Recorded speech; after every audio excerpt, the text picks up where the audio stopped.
Assalamualaikum warahmatullahi wabarakatuh. Selamat datang kembali di channel YouTube Sobat Pembelajar. Pada video kali ini saya akan sharing materi tentang Cyanobacteria atau alga hijau biru. Langsung saja kita ikuti pembahasan berikut ini. Pertama-tama kita akan membahas terlebih dahulu karakteristik Cyanobacteria. Yang pertama, karakteristik Cyanobacteria adalah bersifat uniseluler. Ada yang berkoloni, ada juga yang berbentuk filamen. Yang kedua, Cyanobacteria ini tergolong organisme yang bersifat prokaryotik, artinya belum memiliki membran inti sel. Yang ketiga, dinding sel dari Cyanobacteria tersusun atas peptidoglikan yang diselubungi oleh lapisan gelatin. Yang keempat, beberapa spesies dari Cyanobacteria dapat melakukan pergerakan dengan meluncur. Yang kelima, Cyanobacteria ini merupakan satu-satunya organisme yang mampu mereduksi nitrogen dan karbon dalam kondisi anaerob dengan mengoksidasi sulfur sebagai pengganti oksigen. Yang keenam, jejak fosil Cyanobacteria ditemukan sejak 3,8 miliar tahun yang lalu. Yang ketujuh, Cyanobacteria ini termasuk organisme yang bersifat fotosintetik autotrof, yaitu mampu membentuk makanan sendiri dengan melakukan proses fotosintesis. Yang kedelapan, Cyanobacteria dapat ditemukan di kolam, danau, tanah yang lembab, laut, dan sungai. Salah satu anggota dari Cyanobacteria, Synechoccus lividus, dapat hidup di habitat yang ekstrim, misalnya pada keasaman tinggi, yaitu pada pH 4 dan temperatur tinggi. Yang ke-10, Cyanobacteria ini memiliki beberapa jenis pigmen, misalnya klorofil A, phycocyanin, karotenoid, dan phycoerythrin, yang menghasilkan berbagai macam warna, yaitu coklat, ungu, kuning, dan biru. Yang ke-11, di antara peranan Cyanobacteria adalah sebagai organisme pionir atau perintis. Dan yang ke-12, ukuran tubuh Cyanobacteria berkisar antara 1 mm hingga 60 mm.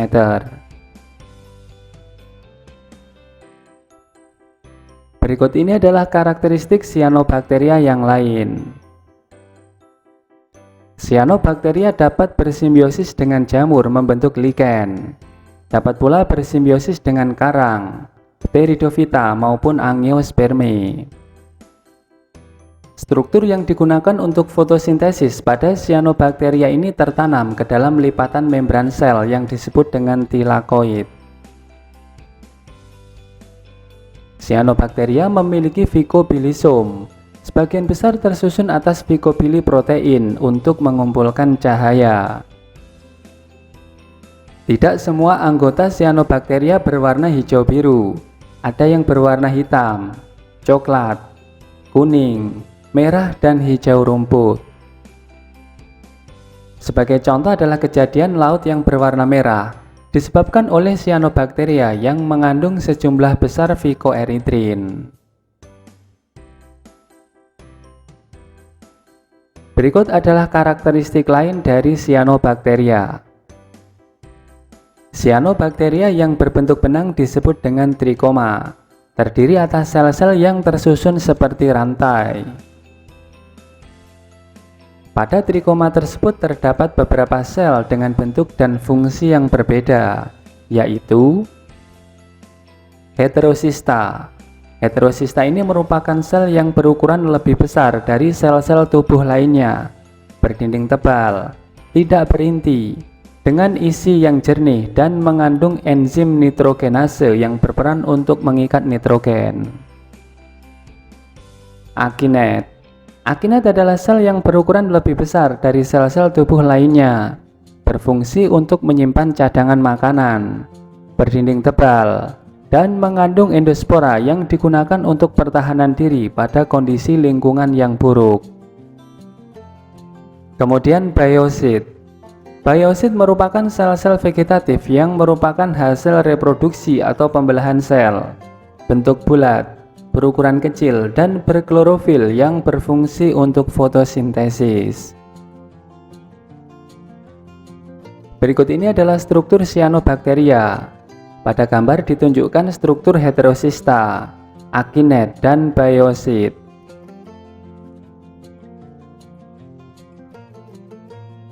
Selanjutnya kita akan melihat contoh anggota kelompok cyanobacteria. Yang pertama adalah kelompok cyanobacteria yang bersifat uniseluler, baik yang bersifat soliter maupun koloni. Dan yang kedua adalah cyanobacteria yang bersifat multiseluler, yaitu berbentuk filamen. Adapun contoh cyanobacteria yang berbentuk uniseluler dan bersifat soliter adalah Chroococcus dan Anasistis. Adapun contoh anggota dari cyanobacteria yang bersifat uniseluler dan berkoloni adalah Merismopodia, Nostoc, Gleocapsa, dan Microcystis. Adapun contoh anggota cyanobacteria yang bersifat multiseluler dan berbentuk filamen adalah Oscillatoria, Microcoleus, Rivularia, Plectonema, Borianum, dan Anabaena. Sekarang kita akan membahas cara reproduksi cyanobacteria. Secara umum, cara reproduksi cyanobacteria dibedakan menjadi 3. Yang pertama adalah dengan pembelahan biner. Pembelahan biner ini terjadi pada cyanobacteria yang bersifat uniseluler. Sel-sel hasil pembelahan ada yang langsung memisah, dan ada pula yang tetap bergabung sehingga membentuk koloni, misalnya Gleocapsa. Sel-sel hasil pembelahan pada cyanobacteria yang berbentuk filamen menyebabkan filamen menjadi bertambah panjang. Yang kedua adalah cara fragmentasi. Fragmentasi adalah pemutusan sebagian tubuh pada bagian sel yang mati atau nekridium, yang akan tumbuh menjadi individu baru pada cyanobacteria yang berbentuk filamen. Filamen hasil pemutusan tersebut disebut dengan hormogonium. Contoh cyanobacteria yang mengalami fragmentasi adalah Oscillatoria dan Plectonema Borianum. Yang ketiga adalah dengan menggunakan endospora. Pembentukan endospora ini terjadi bila kondisi lingkungan kurang menguntungkan. Sel yang mengandung endospora disebut dengan akinet. Akinet berasal dari sel vegetatif, berukuran lebih besar dari sel-sel tubuh lainnya karena mengandung cadangan makanan dan berdinding tebal. Bila kondisi lingkungan membaik, maka endospora akan tumbuh menjadi cyanobacteria baru, misalnya pada Nostoc. Berikut ini adalah struktur cyanobacteria. Beberapa struktur yang dapat dijumpai pada cyanobacteria misalnya yang pertama adalah lapisan lendir. Lapisan lendir ini menyelimuti dinding sel. Lendir berfungsi membantu pergerakan meluncur atau lokomosi pada cyanobacteria uniseluler, serta gerak bergetar atau maju mundur atau osilasi pada cyanobacteria yang berbentuk benang atau filamen, misalnya pada Oscillatoria. Yang kedua adalah dinding sel. Dinding sel mengandung lapisan peptidoglikan yang tipis dan berfungsi untuk memberikan bentuk tetap pada cyanobacteria dan melindungi isi sel. Yang ketiga adalah membran sel atau membran plasma. Membran sel ini bersifat selektif permeabel dan berfungsi untuk membungkus sitoplasma dan mengatur pertukaran zat. Yang keempat adalah membran fotosintetik atau membran tilakoid, merupakan pelipatan membran plasma ke arah dalam sitoplasma yang berfungsi untuk proses fotosintesis. Membran fotosintetik ini mengandung klorofil, karoten, dan pigmen fotosintetik lainnya, misalnya phycoerythrin dan phycocyanin. Perpaduan antara pigmen-pigmen tersebut menyebabkan warna cyanobacteria berbeda-beda, antara lain kekuningan, kemerahan, kecoklatan, violet, hijau cerah, hijau kebiruan, bahkan kehitaman. Yang kelima, mesosom. Mesosom merupakan penonjolan membran ke dalam sitoplasma dan berfungsi untuk menghasilkan energi. Yang keenam adalah sitoplasma. Sitoplasma ini merupakan larutan koloid yang tersusun dari air, protein, lemak, gula, mineral, dan juga enzim. Di dalam sitoplasma terdapat ribosom, granula penyimpanan, vakuola gas, protein padat, dan nukleoplasma atau DNA. Yang ketujuh adalah ribosom. Ribosom merupakan organel kecil yang berfungsi untuk proses sintesis protein. Yang kedelapan adalah granula penyimpanan yang berfungsi untuk menyimpan cadangan makanan. Yang kesembilan adalah vakuola gas, berisi udara yang menyebabkan tubuh cyanobacteria bisa mengapung di permukaan air, sehingga mendapatkan cahaya matahari untuk proses fotosintesis. Yang ke-10 adalah nukleoid. Nukleoid merupakan materi genetik yang tersusun atas DNA dan tidak dikelilingi oleh membran. Nukleoid terdapat pada lokasi tertentu. Selanjutnya kita akan membahas klasifikasi cyanobacteria. Pada pembahasan ini kita akan melihat klasifikasi cyanobacteria yang terbagi dalam 3 ordo. Yang pertama adalah ordo Chroococcales.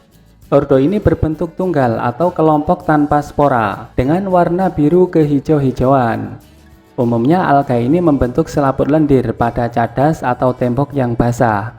Setelah proses pembelahan, sel-sel tetap saling menempel dengan perantara lendir, sehingga kemudian terbentuklah kelompok-kelompok atau koloni. Contoh spesies dari ordo Chroococcales adalah Chroococcus, Gleocapsa, Anasistis, Merismopedia, Eucapsis, dan Microcystis. Yang kedua adalah ordo Chamaecyphonales. Ordo ini merupakan alga bersel tunggal atau merupakan koloni berbentuk benang yang mempunyai spora. Benang-benang ini merupakan hormogonium yang dapat merayap dan membentuk koloni baru. Spora sendiri terbentuk dari isi sel atau endospora. Setelah keluar dari sel induknya, spora dapat tumbuh menjadi individu baru. Ordo Chamaecyphonales dibedakan menjadi 3 famili. Yang pertama adalah famili Dermocarpaceae. Pada famili ini pembelahan sel vegetatif menjadi 2 bagian sel yang sama mungkin terjadi. Contoh spesiesnya antara lain adalah Dermocarpa.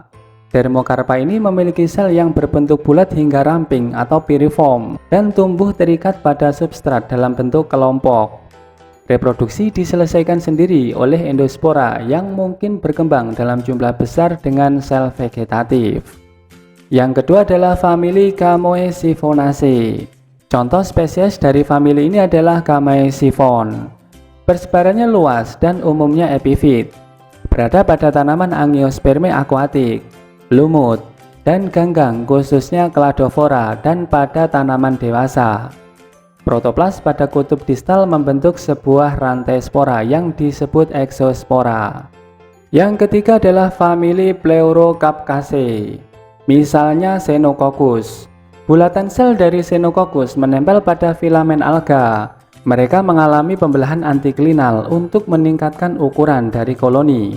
Setiap sel dapat memproduksi banyak endospora dan disebut biosit yang membedakan mereka dari spora bakteri. Endospora dari beberapa ganggang hijau biru ini mungkin bersifat motil untuk periode yang singkat. Selanjutnya Hyela. Cabang trikom dari Hyela tumbuh dari Desmoxys yang hidup dalam cangkang Calcareus atau bersama ganggang lainnya. Banyak sel mungkin terbagi dalam bentuk endospora. Yang ketiga adalah ordo Hormogonales. Pada ordo ini sel-selnya merupakan koloni berbentuk benang atau diselubungi oleh suatu membran. Benang-benang tersebut melekat pada substratnya, tidak bercabang, dan jarang mempunyai percabangan sejati, atau lebih sering memiliki percabangan semu. Benang-benang ini selalu dapat membentuk Hormogonium. Ordo Hormogonales ini dibagi menjadi 5 famili. Yang pertama adalah famili Oscillatoriaceae. Famili ini hidup di dalam air atau di atas tanah yang basah. Sel-selnya berbentuk bulat, merupakan benang-benang dan akhirnya membentuk koloni yang berlendir. Contoh spesiesnya misalnya adalah Oscillatoria. Trikom dari Oscillatoria ini berbentuk silindris dan tidak bercabang. Mereka hanya mempunyai satu membran. Trikom sering berada di masa pelampung atau bagian mengkilap pada tanah lembab. Contoh berikutnya adalah Spirulina. Ganggang ini mengandung kadar protein yang tinggi sehingga dijadikan sebagai sumber makanan. Spirulina mampu menghasilkan karbohidrat dan senyawa organik lain yang sangat diperlukan oleh tubuh, juga menghasilkan protein yang cukup tinggi. Contoh berikutnya adalah Microcaleus. Trikom kadang-kadang saling menggulung satu sama lain dan berada pada membran yang sama. Beberapa spesies Microcaleus hidup pada air tawar, laut, dan juga pada pasir yang lembab. Yang kedua adalah famili Nostocaceae. Pada famili ini, trikom tidak bercabang. Heterosista dan akinet terdapat pada organisme dewasa. Contoh spesiesnya adalah Nostoc, Anabaena, dan Cylindrospermum. Yang ketiga adalah famili Scytonemataceae. Trikom disertai membran yang mungkin berwarna. Trikom dicirikan oleh percabangan palsu tanpa pembelahan sel inisiasi pada bidang yang baru. Trikom atau Hormogonia putus atau tumbuh menyambung membran. Contoh spesiesnya adalah Tolipotrix. Tolipotrix ini memiliki diameter trikom seragam dan disertai membran yang sempit. Yang keempat adalah famili Stygonemataceae. Trikom dari beberapa genera pada famili ini adalah Pluriseriata. Trikomnya berbeda dari cyanobacteria lainnya dalam percabangannya, yaitu dimulai oleh pembelahan sel pada bagian yang baru. Contoh spesies dari famili ini adalah Hafalosiphon dan Stygonema. Dan yang kelima adalah famili Rivulariaceae. Dengan ciri trikom yang meruncing dari dasar sampai apex atau dari tengah ke arah dua ujung. Contoh spesies dari famili ini misalnya adalah Calotrix. Calotrix hidup di air tawar, air laut, dan melapisi batu-batuan atau menempel pada ganggang dan tanaman akuatik lainnya. Contoh lainnya adalah Rivularia. Rivularia tidak memiliki akinet. Beberapa spesies dari Rivularia bersifat subareal dan hidup pada karang yang lembab.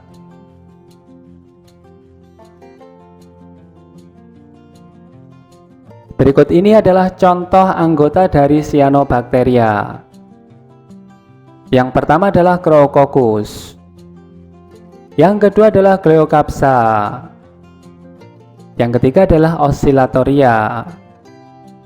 Yang keempat adalah Nostoc. Dan yang kelima adalah Anabaena.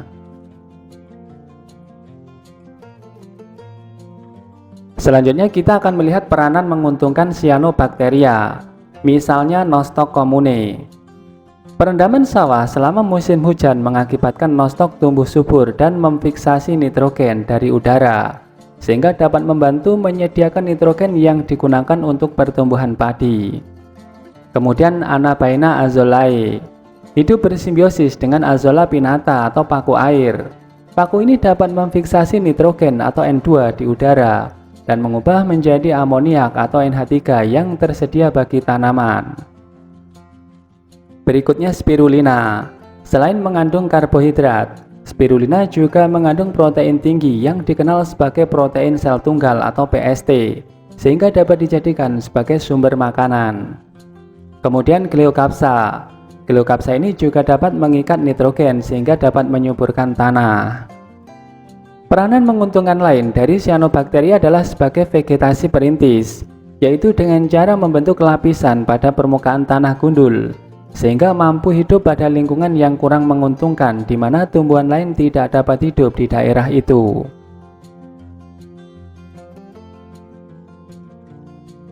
Berikut ini adalah peranan merugikan dari Cyanobacteria. Yang pertama adalah beberapa spesies dari Cyanobacteria memproduksi racun saraf atau disebut dengan neurotoksin. Biasanya racun ini menyerang hati atau hepatotoksin dan sel atau sitotoksin. Kemudian membentuk endotoksin yang sangat berbahaya bagi hewan maupun manusia. Yang kedua, jika terlalu banyak cyanobacteria yang menempel pada tembok bangunan, maka lama-kelamaan tembok rumah tersebut akan mengalami keretakan.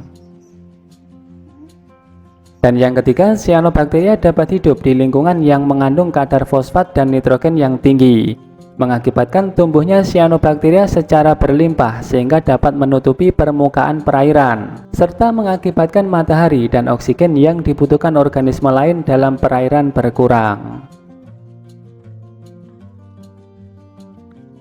Demikian pembahasan materi tentang cyanobacteria, semoga bermanfaat. Selamat belajar dan semoga sukses. Wassalamualaikum warahmatullahi wabarakatuh.